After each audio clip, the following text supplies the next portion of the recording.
Is it time? I can't wait to see it.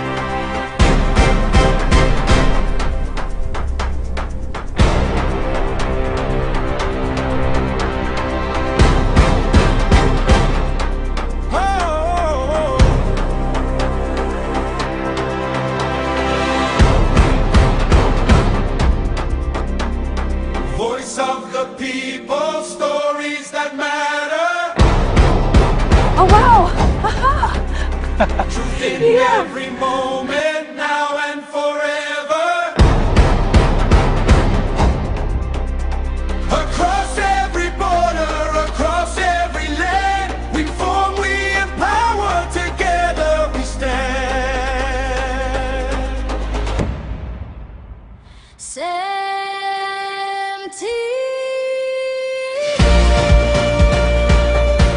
From Africa to the world, connecting every voice.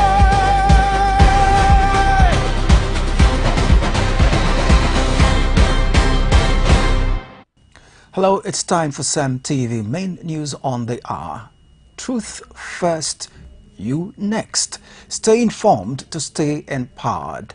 My name is Miabaka Inye Nengi with the news. First, the headlines of the bulletin this evening. Niger Delta Development Commission donates relief materials to the Nigerian Correctional Service River State Command. Uncertainty surrounds River State government as the 2026 budget is yet to be presented to the State House of Assembly. Minister of the Federal Capital Territory officially commissions the new headquarters of the body of benches. Details of these and other stories in just a moment. Please stay tuned. What's on your mind today? The goal by Victor Osimhen was amazing. The economy. Isn't that what's on everybody's mind? I would like to see more women in positions of authority. If you heard and saw it from CEMTV, you can take it to the bank. CEMTV, your reliable source of news, information, and entertainment.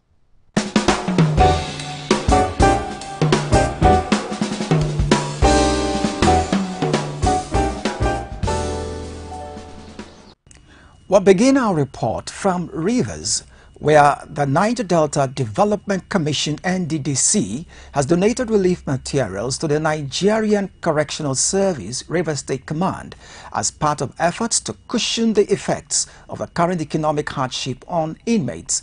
Presenting the items on behalf of the NDDC Managing Director, Dr. Samuel Obuku, the Director of Social Services, Engineer Jeremiah Oweshejelone, said the intervention aligns with President Bola Tinubu's renewed hope agenda and reflects the Commission's commitment to supporting vulnerable groups across the Niger Delta.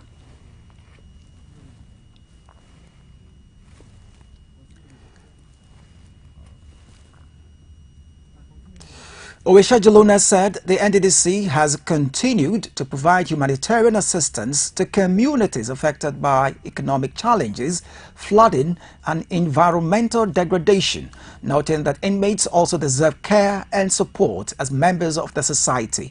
He added that the donation also recognizes the important role of the Nigerian Correctional Service in maintaining peace, security, and law and order. Receiving the donation, the controller of the Nigerian Correctional Service, River State Command, Mr. Richard Moses, thanked the NDDC for the gesture and assured that the relief materials would be distributed fairly across all custodial centers in River State. The SDG coordinator, Ambassador Epalebo Madodoye, also commended the initiative, describing it as one that supports the welfare of vulnerable groups and aligns with the key sustainable development goals. Meanwhile, uncertainty surrounds the Rivers State government as the 2026 budget is yet to be presented to the State House of Assembly. Although the Assembly has approved the Medium-Term Expenditure Framework, MTEF, which is required before a budget can be presented, Governor Siminalayi Fubara has not submitted the 2026 appropriation bill for the debate and approval.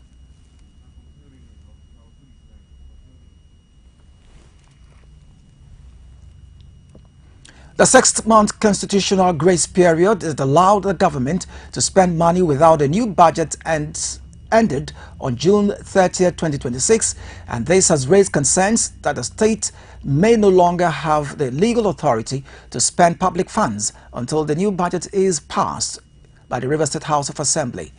And it says it is waiting for the governor to submit the budget, while the governor's camp argue that the lawmakers delayed approving the MTEF, making it impossible to present the budget earlier.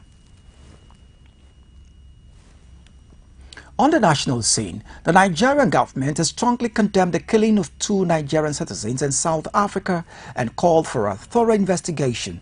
One victim, Emeka Charles Iruebu, was allegedly killed by Tshwane Metro police officers in Pretoria, while Musa Yonana Joe, also known as Big Joe, was shot dead outside his shop in Mpumalanga.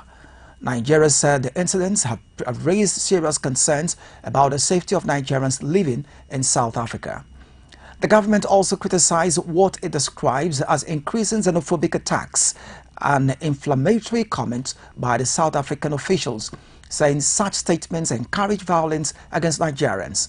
It urged South African authorities to arrest those responsible for the killings and ensure justice is served, stressing that all suspects should be treated according to the law. Nigeria warned that if the attacks on its citizens continue, it may consider further measures. While urging Nigerians to remain calm and avoid retaliatory actions, the government said it will continue to seek a diplomatic solution and advise Nigerians in South Africa to stay alert, avoid dangerous areas, and move to safer locations where necessary. Moving on, the grand finale of the Nigerian Army Day Celebration 2026, held in Port Harcourt, Rivers State on the 16th of July 2026, brought together senior government officials, military leaders, diplomats and foreign delegates to commemorate the Nigeria Army Day's 163rd anniversary. Honorable Minister of Defense General Christopher Gwambin Musa, retired OFR, attended the event alongside the Vice President Kashim Shettima, GCON, who represented President Bola Ahmed Tinubu, GCFR, and the Commander-in-Chief of the Armed Forces. He's been assisted by 2 sub-guard commanders, Lieutenant J.M. Shiwai and Lieutenant K.I. Usman. The company's Sergeant Major behind the number 4 guard is Staff Sergeant Clement Usman. Behind the color party is the mass band providing scintillating musical interlude for today's historic event, commanded by Lieutenant Colonel A.O. Edoja, Captain O.O. Oradare and Lieutenant D.Y. Cham. The bandmaster and Master Warrant Officer Bimbola Lawal, Staff Sergeant Adeyo Kun Kamaruddin and Sergeant Nuhu Kaleb. Behind the guard are the Nigerian Army Women Command Combat March Platoon and Troops of 4 Special Forces Command, Nigerian Army. Sous-garde droite est le lieutenant Z.L. Linus, tandis que le commandant de la sous-garde gauche est le lieutenant Al Oko. Le sergent-major de compagnie derrière le garde numéro 3 et le sergent-chef Faith Krent. Ensuite vient le garde numéro 4, le commandant de la garde est le capitaine R. Ogene. Le commandant de la sous-garde droite est le lieutenant J.M. Shuai, tandis que le commandant de la sous-garde gauche est le lieutenant K.I. Usman. Le sergent-major de compagnie derrière la garde numéro 4 est le sergent-chef Clément Ousmane. Derrière le détachement des étendards se trouve la musique de la masse, fournissant l'interlude musical pour cet événement historique. Commandé par le lieutenant-colonel E.O. Edoja, assisté par les capitaines O.O. Olamide, I.O. Abraham, M.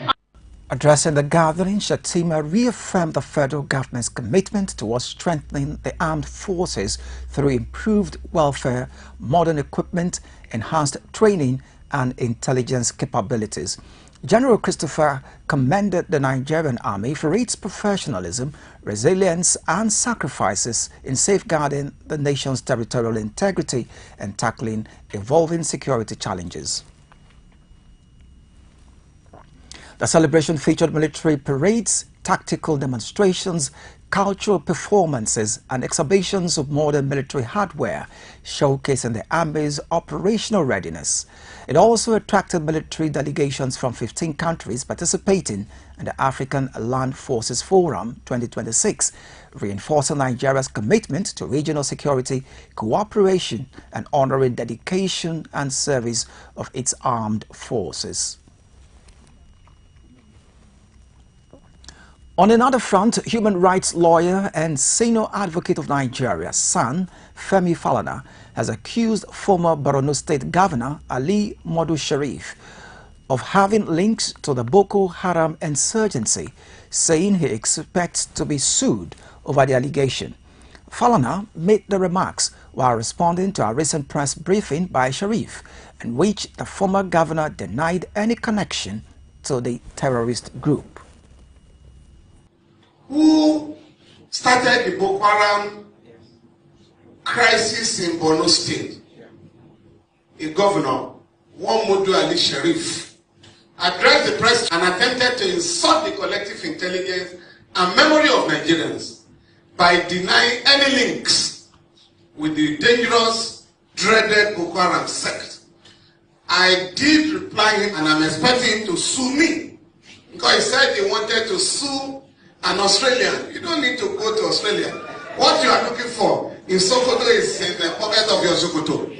I'm ready to join issues with him, because not only did he sponsor that organization by providing funds for them, in 2003 he had a deal with the Boko Haram sect to get him to win the election, and that if he won his re-election, he will compensate the organization.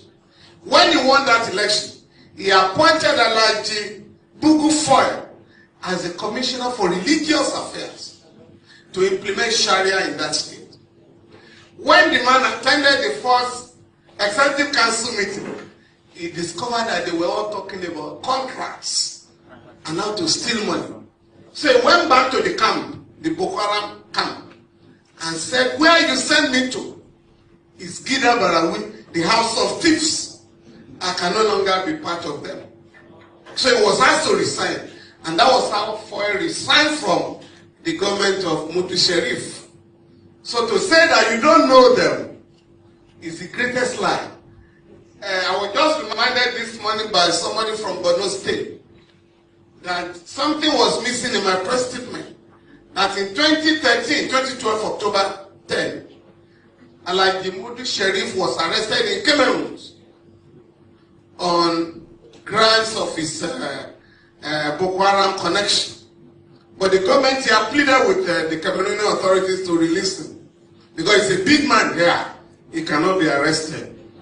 A special envoy of President Goodluck Jonathan, Reverend Stephen Sin Davis, told the whole world that Alhaji Sharif, the former Chief of Army Staff, Jerika, and some senior officials of the Central Bank of Nigeria have been funding the Boko Haram sect.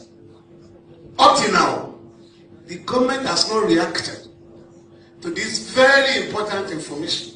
So when you are looking for the sponsors of Boko Haram, I think we now know where they are. But what is very disturbing is the fact that currently Nigerian soldiers are refusing to fight. A part of Nigeria has been annexed by the Boko Haram sect, and they have named the place the Caliphate Republic. Not less than 10,000 Nigerians are in Cameroon as refugees. They've left their homes, and we want to want APC to stop politicizing the Boko Haram menace. What is required on the part of all of us is to unite and fight this dangerous phenomenon. According to Falana, Sharif entered into an agreement with members of the sect before the 2003 governorship election, promising to reward them if elected. He further alleged that after assuming office, Sharif appointed Alhaji Buju Foy as Commissioner for Religious Affairs, but that Foy later resigned after becoming uncomfortable with the developments in the government. Falana also claimed that Sharif was arrested in Cameroon in 2012, October 10, over alleged links to Boko Haram before being released following interventions by the Nigerian government. Falana further recalled allegations previously made by Reverend Stephen Davis, an Australian negotiator involved during the administration of former President Goodluck Jonathan, who claimed that some prominent Nigerians, including Ali Modu Sharif, financed Boko Haram. He criticized the government for failing to investigate those claims and also expressed concern over the country's security situation, stating that many Nigerian soldiers have become discouraged by the prolonged insurgency. Meanwhile, the federal government has announced plans to evacuate 270 Nigerians from South Africa as part of efforts to bring back home citizens affected by ongoing xenophobic attacks and worsening security conditions. The evacuation will be carried out on a special Air Peace flight scheduled to depart Lagos for Johannesburg on Tuesday, July 7th and return to Nigeria with registered evacuees on Wednesday, July 8th, 2026. The Ministry of Foreign Affairs said the operation is the fourth evacuation flight under the government's reparation program. It also urged Nigerians still in South Africa to complete the documentation and take advantage of the free evacuation flights as the security situation in South Africa remains unsafe. To conclude on the national news, Minister of the Federal Capital Territory, FCT, Nyesom Wike, has officially commissioned the new headquarters of the body of benches in Abuja, which is the highest legal institution responsible for admitting qualified lawyers into the Nigerian bar and ensuring discipline and professional standards within the legal profession.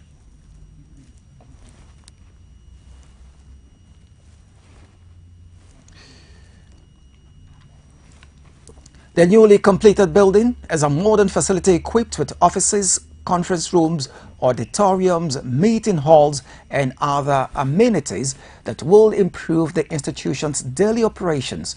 It is expected to provide a better working environment, make administrative processes more efficient, and strengthen the regulation of legal practice in Nigeria. And it is one of the several infrastructural projects being inaugurated by the FCT administration during the 31-day commissioning program. According to Wike, the initiative is aimed at improving Abuja's infrastructure, enhance public services, and create an environment that attracts investment and support national development. He said that the successful completion of the project reflects the federal government's commitment to providing quality public infrastructure for key institutions across the country.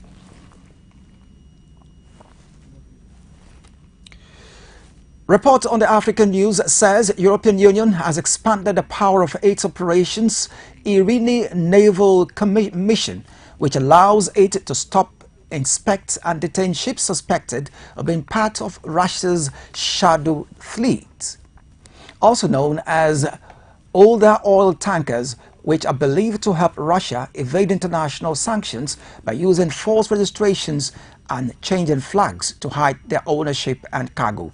In recent inspections made, it also discovered that several tankers were illegally sailing under the Cameroonian flag using fake registrations, and Cameroon has since removed 39 ships from its registry and also said that it is working with international authorities to stop the misuse of its flag. Several shadow fleets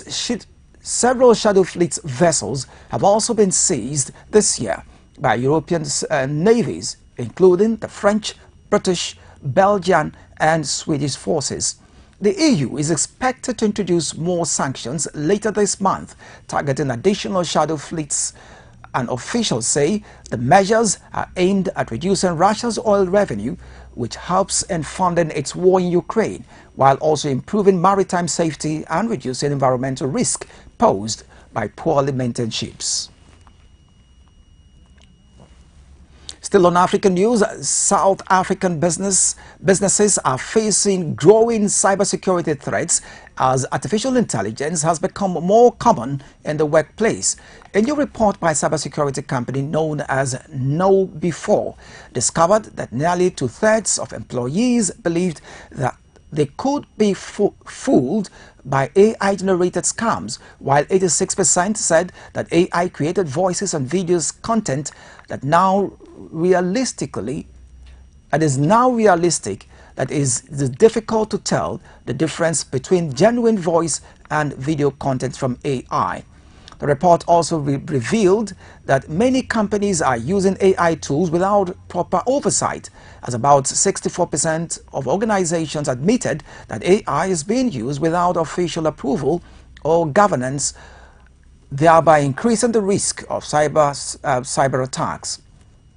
It has urged organizations to strengthen cybersecurity policies, improve AI governance, and provide regular employee training to help staff identify AI-related scams.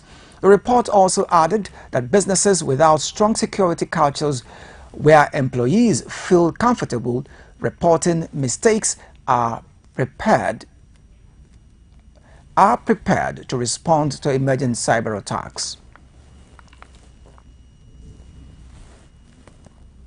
On the foreign scene, at least 14 people have been killed and 54 others injured after Russia launched a large-scale missile and drone attacks on Kyiv, Ukraine, early Monday morning. The strikes caused heavy damage to apartment buildings and other structures across the city, with rescue teams continuing to search for people trapped under the rubble. Officials say more than 15 residential buildings were damaged or destroyed, including a 9-story apartment block in the Podilskyi district, where several residents were trapped. Emergency workers have been using rescue equipment to reach survivors, and authorities warned that the death toll could still rise as such operations continue. Kyiv Mayor Vitaly Klitschko and the head of the Kyiv City Military Administration, Timur Takenko, said the attack caused widespread destruction in several districts of the capital. Emergency services remain at affected sites, providing medical assistance and clearing debris as rescue efforts continue.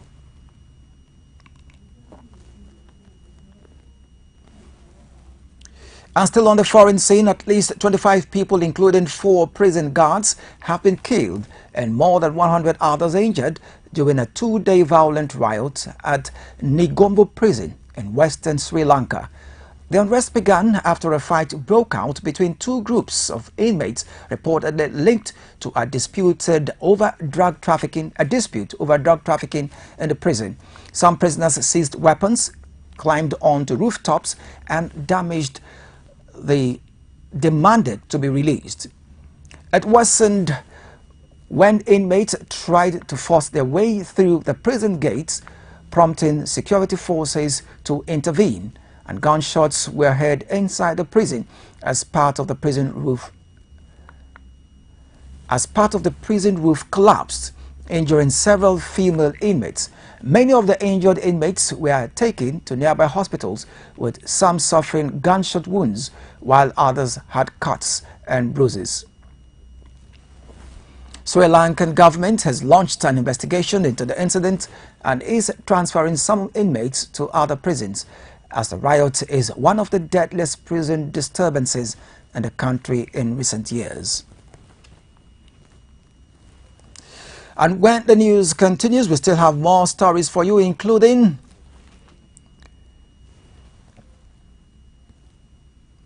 four Nigerian scientists receive international recognition after United Kingdom guaranteed them intellectual property protection. Federal government tells petroleum marketers not to keep petrol prices high because they bought old fuel stock at higher cost. Details of these and other stories in just a moment.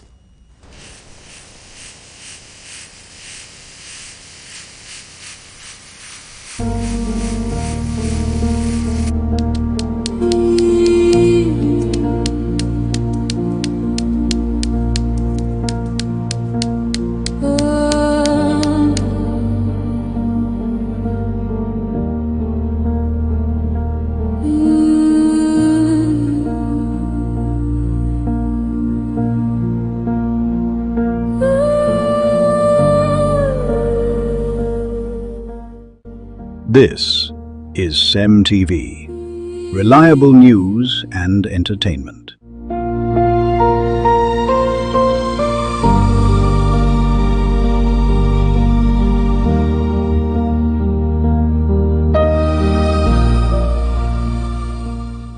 Thanks for being there. In health, 4 Nigerian scientists have received international recognition after United Kingdom granted them intellectual property protection for their medical imaging device called the Self-Calibrating Optical Imaging Photo Detector, which was officially registered by the UK Intellectual Property Office in November 2025. The device is designed to improve the accuracy of optical imaging systems used in hospitals, research laboratories, and universities. The new technology solves a common problem in medical imaging by automatically keeping the systems properly calibrated during use, unlike other systems that required manual adjustments. As it has a built-in self-calibration feature that helps maintain clear and accurate images, which helps in reducing human error, improve efficiency, and provide more reliable results for medical diagnosis and scientific research. It was developed by Professor Okechukwu Felix Erondu, Onu Matthew Ojiga, Professor Taiva Sombo, and Dr. Pevega Rex Jubu, who combined their expertise in radiography, physics, and optical engineering. In business, federal government has told petroleum marketers not to keep petroleum prices high because they bought old fuel stocks at a higher cost. The government noted that as global crude oil prices has fallen, the newly reduced price of buying petrol should be reflected in petrol prices for Nigerians, stressing that a regulated market should benefit consumers, not allow companies to make extra profits from old inventory. At a meeting with the Nigerian Midstream and Downstream Petroleum Regulatory Authority, fuel marketers and other industry stakeholders, the Minister of State for Petroleum Resources, Henikin Lukobiri, said fuel prices should be based on current replacement cost, not past purchase prices. He acknowledged that factors such as exchange rates, transportation, and logistics also affect fuel prices, but warned that keeping prices unnecessarily high increases inflation and makes transportation, food, and other goods more expensive. The government further noted that it remains committed to protecting consumers after the removal of fuel subsidy. It directed the MDPRA to closely monitor the market and ensure that any reduction in fuel supply cost is quickly reflected in pump prices.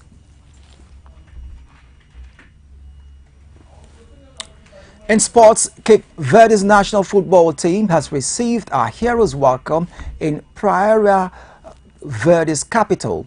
After returning from the historic FIFA World Cup debut, thousands of fans gathered at the airport to celebrate the Blue Sharks despite the defeat by Argentina. The homecoming also coincided with Cape Verde's 51st Independence Day celebrations. The national football team's goalkeeper, Vezonha, thanked supporters for the love and support, saying the team had hoped to go further but was proud to celebrate with the nation. Cape Verde ranked 67th in the world before the tournament. The head coach, Dubista, praised his players for proving that a small nation as Cape Verde can compete with the world's best football nations and players Lionel Messi and Cristiano Romero amongst as Argentina's key players, saying they had made history and given the country a reason to be proud. Another story making headlines on entertainment news is the popular Nigerian on-air personality and content creator Chinedu Ane Emmanuel, popularly known as Nedu Wazobia, has said his exit from the Honest Bunch podcast was due to an ownership dispute and not the controversy involving Very Dark Man VDM, as many had believed. According to Nedu, he conceived the idea for the podcast while he was still working in radio and entered into a verbal 50-50 agreement with a production company. Under the arrangement, the production team was to provide the equipment and handle editing while he focused on hosting. He admitted that relying on a gentleman's agreement without formal documentation was a mistake. Nedu said the situation escalated when the production partners informed him that they planned to suspend him from the podcast during the controversy. Subsequent research of the Corporate Affairs Commission records he discovered, he claimed, revealed that the Honest Bunch had been registered solely in the production company's name. He said that upon discovery that he had no legal ownership of the podcast, it ultimately influenced his decision to leave the show. And with that report, we conclude this moment's package of the bulletin. But before we go, here is a recap of some of the headlines. We told you that the Niger Delta Development Commission has donated relief materials to the Nigerian Correctional Service Rivers State Command. We also told you that uncertainty surrounds the Rivers State governments as the 2026 budget was yet to be presented to the State House of Assembly. On the national scene, the Minister of the Federal Capital Territory officially commissions the new headquarters of the body of benchers in Abuja. In health, 4 Nigerian scientists had received international recognition after the United Kingdom granted them intellectual property protection. In business, the federal government has told petroleum marketers not to keep petrol prices high because they bought old fuel stocks at a higher cost. And that's it on this packet, but always remember to follow us via all our social media handles at CEMTVPLUS across X, Facebook and Thread, also on Instagram. You can watch us live on Nigecomsat channel, free to air, as well as YouTube Live, CEMTVPLUS. Thanks for watching, but remember, truth first, you next, stay informed to stay empowered. I'm Miabaka Iyenegi. Good night.